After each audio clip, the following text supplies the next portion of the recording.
उत्तराखंड पर्यटन विकास परिषद द्वारा संचालित ओल्ड लिपू से कैलाश दर्शन योजना के तहत सोमवार को दूसरे दल ने कैलाश के दर्शन किए। गुंजी पहुंचने पर जिला पर्यटन अधिकारी ने यात्रियों का स्वागत किया। यात्री ओम पर्वत दर्शन के बाद 200 मीटर की पैदल यात्रा कर ओल्ड लिपू पास की चोटी पर पहुंचे और कैलाश के दर्शन किए। बहुत ही दुर्गम यात्रा इन लोगों के द्वारा इतनी सुगम बनाई गई है। ये भाई साहब हमारे 3 दिन से हमारे साथ में हैं, पग पग पे हमारे साथ में है। ये इनकी सेवा का वर्णन हम शब्दों में नहीं कर सकते। उत्तराखंड टूरिज्म का बहुत बहुत धन्यवाद जो हम लोगों के सपनों को साकार किया। इससे यात्रा हम लोग इतनी सुगम लग रही है, हम लोगों ने कभी सोचा भी नहीं था। और हम लोग चाहते हैं कि यात्रा जो है भारत से कैलाश दर्शन की ये चलती रहे, ये रुके नहीं, जिससे आने वाले लोगों को भी इस दर्शन का सौभाग्य मिलता रहे। इस दल में हिमाचल की सुलोचना चौहान, झारखंड के नीलेश अग्रवाल, राकेश अग्रवाल, महाराष्ट्र के देवम कटारिया शामिल रहे। यात्रियों ने कैलाश दर्शन को अद्भुत बताया। सोमवार की सुबह नगर से लगे कनारी पाभे क्षेत्र में भीषण कार हादसे में 4 दोस्त हमेशा के लिए जुदा हो गए।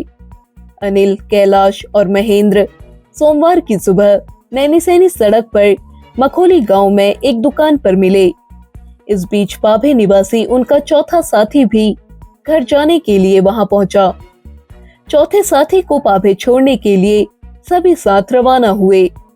साथी को घर छोड़ने के बाद लौटने के दौरान तीनों हादसे में मौत का शिकार हो गए। हादसे में शिकार हुए अनिल नगरकोटी और कैलाश कापड़ी परिजनों से जल्द घर आने की बात कहकर निकले थे, लेकिन कुछ ही देर में उनकी मौत की खबर आ गई। सुबह लगभग 11:30 बजे के आसपास एक सूचना प्राप्त होती है। इसमें बताया जाता है कि एक स्कॉर्पियो अनियंत्रित होकर के नीचे पहाड़ से नीचे गिर गई है, जिस पर सूचना पर तत्काल लोकल लोग वहाँ पुलिस मौके पर पहुंचते हैं। जैसे पुलिस मौके पर पहुंचती है, वहाँ पे पता चलता है कि जो स्कॉर्पियो थी उसमें 2 व्यक्ति व एक चालक, ऐसे कुल मिलाकर के 3 लोग थे और मौके पर इस घटना से तीनों की ही मृत्यु हो गई है। तीनों बॉडीज को मोर्चरी में रखवाया गया है। पुलिस द्वारा इसमें पोस्टमार्टम में अन्य विधिक कार्रवाई अमल में लाई जा रही है।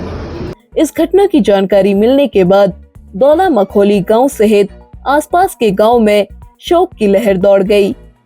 बड़ी संख्या में लोग पोस्टमार्टम हाउस पहुंचे। शवों को देखकर परिजन बिलक बिलक कर रो पड़े। ग्रामीणों ने किसी तरह उन्हें संभाला। नगर के एशियन एकेडमी स्कूल में सोमवार को खेल सम्मान समारोह का आयोजन हुआ। मुख्य अतिथि जिला अधिकारी विनोद गोस्वामी ने राष्ट्रीय और अंतर्राष्ट्रीय स्तर पर पदक जीतने वाले निवेदिता कार्की, ब्रिजेश टमटा, नेहा लुंठी, खुशी चंद, यश कापड़ी, एंजल पुनेड़ा, निश्चल चंद, नेहा कसन्याल, सागर वर्मा, अंकुशा धामी, समीर चंद, ऋचा भाटिया आदि विद्यालय के खिलाड़ियों को सम्मानित किया। उन्होंने कहा कि जीवन में सफलता के लिए कड़ी मेहनत जरूरी है। उन्होंने पदक विजेता खिलाड़ियों की सराहना की। इससे पूर्व विद्यालय पहुंचने पर 80 यूके बटालियन एनसीसी के कैडेटों ने मुख्य अतिथि जिला अधिकारी और विशिष्ट अतिथि जिला शिक्षा अधिकारी तरुण पंत का गार्ड ऑफ ऑनर देकर स्वागत किया। प्रधानाचार्य MS बोहरा, MSS नेगी, निर्मला कापड़ी ने बुके भेंट किया। विद्यालय की निदेशक डॉक्टर संध्या पाल, वीरेंद्रानंद, कोऑर्डिनेटर गीता असवाल और जनसंपर्क अधिकारी किरण भट्ट ने अतिथियों का स्वागत करने के साथ ही शॉल भेंट किए। क्वारबन क्षेत्र के ग्रामीणों ने आश्वासन के बाद भी पुल का निर्माण नहीं होने पर अब 15 अक्टूबर से फिर क्रमिक अनशन शुरू करने की चेतावनी दी है। हमारा मेन समस्या है कि हमारे 2019 में PMJ रोड का निर्माण हो गया था, लेकिन 2022 में रोड का काम पूरा हो गया था। लेकिन दुर्भाग्य दुख की बात यह है कि 4 साल पूर्ण होने के बाद हमें अभी पैदल जाना पड़ रहा है। मुनाकोट ब्लॉक का एकमात्र गांव है जो अभी ग्राम सभा कानून जो एक रोड से वंचित है। इसका मुख्य कारण जो हमारे भड़गाड़ी घाट नामक एक पुल है, जिसमें पुल भी प्रस्तावित है। 2 बार टेंडर हो चुके हैं, टेंडर भी हो गया, 2 बार काम भी शुरू हो गया, लेकिन अभी तक पुल भी नहीं बना है। पुल का कुछ कार्य नहीं हुआ है। इसके बीच में हमने मई माह में 1 महीने का धरना प्रदर्शन किया था, जिसके लिए हमें ADM साहब और CDM में अनुशासन दिया था कि और PMJ साहब द्वारा हमें आश्वासन दिया था कि 20 दिन के अंदर हम कार्य शुरू कर देंगे। लेकिन दुख की बात यह है कि 4 महीने बीत जाने के बाद भी अभी कार्य प्रारंभ नहीं हुआ है। ग्रामीणों ने कहा कि गांव के लिए 2 वर्ष पूर्व सड़क बन चुकी है, लेकिन गधेरे में पुल नहीं बनने से इसका कोई उपयोग नहीं हो पा रहा है। पुल की मांग को लेकर ग्रामीणों ने पिछले दिनों आंदोलन किया था। गांव पहुंचे अधिकारियों ने 20 दिन में पुल का निर्माण शुरू कर देने का आश्वासन दिया था। आज 4 माह बीत जाने के बाद भी पुल का निर्माण शुरू नहीं हुआ है। लोगों के पैदल चलते चलते 1 किलोमीटर आगे डामर उखड़ गया है, जबकि 4 साल हो गए हैं अभी तक पुल नहीं बना है। तो जो ये बारिश का सीजन आया था, परसों बारिश हुई थी, उसमें तो पूरा जो पैदल रास्ता था वो भी बच गया था हमारा। तो आदमियों का पैदल जाने लायक भी रास्ता नहीं है गधेरे में। ग्रामीणों ने 14 अक्टूबर तक पुल का निर्माण शुरू न होने पर 15 अक्टूबर से फिर आंदोलन शुरू करने की चेतावनी दी है। राज्य स्वास्थ्य प्राधिकरण के अध्यक्ष अरविंद सिंह ह्यांकी ने सोमवार को अधिकारियों की बैठक ली और जिले में 100% लोगों के आयुष्मान कार्ड बनाने और प्रधानमंत्री जन आरोग्य योजना का लाभ सभी तक पहुंचाने के निर्देश अधिकारियों को दिए। उन्होंने इसके लिए जागरूकता अभियान चलाने को भी कहा। उन्होंने अधिकारियों को अनुबंधित चिकित्सालयों की मॉनिटरिंग भी करने को कहा, ताकि यह पता लग सके कि मरीजों को सही इलाज मिल रहा है या नहीं। और आयुष्मान का जहाँ तक लाभ की बात है, हम पूरे स्टेट लेवल पे भी देख रहे हैं और डिस्ट्रिक्ट लेवल पे भी देख रहे हैं कि हॉस्पिटल्स में आयुष्मान कार्ड के लाभार्थियों की संख्या निरंतर बढ़ रही है। अगर वो प्रति परिवार देखेंगे 5 लाख रुपए का कैशलेस इलाज, जो नॉर्मली आदमी अगर स्वयं के कैश पेमेंट करते हुए इलाज कराने की सोचता है तो 10 बार सोचना पड़ता है, उसको रिसोर्स कैसे मोबिलाइज करेगा इत्यादि इत्यादि।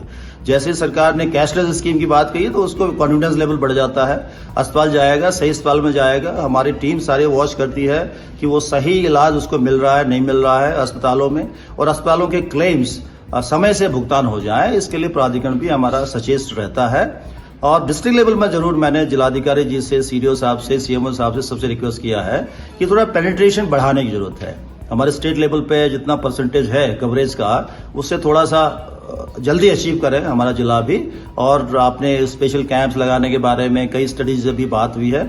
जिलाधिकारी विनोद गोस्वामी ने कहा कि आयुष्मान कार्ड बनाने के लिए रिमोट क्षेत्र में शिविर लगाए जा रहे हैं और व्यापक प्रचार प्रसार किया जा रहा है। राज्य स्वास्थ्य प्राधिकरण के माननीय अध्यक्ष जी के द्वारा यहाँ पर जो हम लोगों को दिशा निर्देश दिए गए हैं, उसके क्रम में हमें ये आवश्यक है कि जो रिमोट एरियाज में जो आयुष्मान कार्ड बनाने की आवश्यकता है उसको बढ़ाया जाए। इसके लिए हम लोगों ने कैंप लगाने का प्लान किया है और जो राशन कार्ड के साथ में इसकी जो मैपिंग है उसके तहत हमारे पास जो डाटा है वो हमें अवेलेबल हो गया है। दूसरा, इसका प्रचार प्रसार करने के लिए हम लोगों को जो सोशल मीडिया और जो अखबार आदि के माध्यम से भी करने की आवश्यकता है।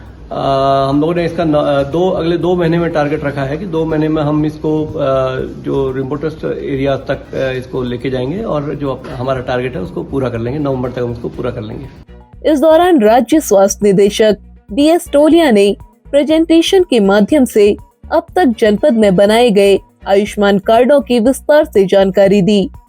बैठक में अपर निदेशक अमित शर्मा, मुख्य विकास अधिकारी डॉक्टर दीपक सैनी सहित तमाम अधिकारी मौजूद रहे। वर्ष 2019-20 में शुरू हुई मुनस्यारी ग्राम समूह पेयजल योजना 4 वर्ष बीत जाने के बाद भी पूरी नहीं हुई है। कांग्रेस जिला अध्यक्ष मनोहर टोलिया ने इस पर कड़ी नाराजगी जताते हुए कहा कि 2 वर्ष पूर्व पेयजल योजना के तहत बनी टंकियों में लीकेज हो गया था, जिन्हें तुड़वाए जाने का आश्वासन दिया गया था।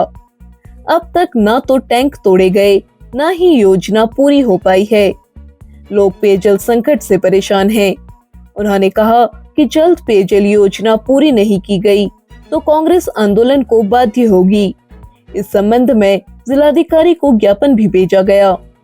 इधर जल निगम डीडीहाट के अधिशासी अभियंता संजय कुमार ने बताया, मामला उच्च न्यायालय में विचाराधीन होने के कारण कार्य शुरू नहीं हो पाया है। उत्तराखंड बोर्ड परीक्षा की सूची में स्थान प्राप्त करने वाले हीरा देवी भट्ट विवेकानंद विद्या मंदिर इंटर कॉलेज मुनस्यारी के छात्र आयुष बिष्ट और स्नेहा नितवाल को विद्या भारती की ओर से देहरादून में सम्मानित किया गया।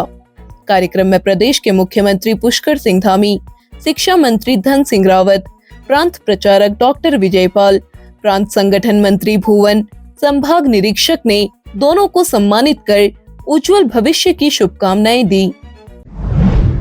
आज के लिए फिलहाल इतना ही। कल फिर होगी मुलाकात नई खबरों के साथ। पिथौरागढ़ व उत्तराखंड की खबरों को देखने के लिए न्यूज इंडो नेपाल को सब्सक्राइब करें। साथ ही न्यूज संबंधी सुझाव के लिए कमेंट करें। NIN, सबसे अलग, सबसे तेज। धन्यवाद।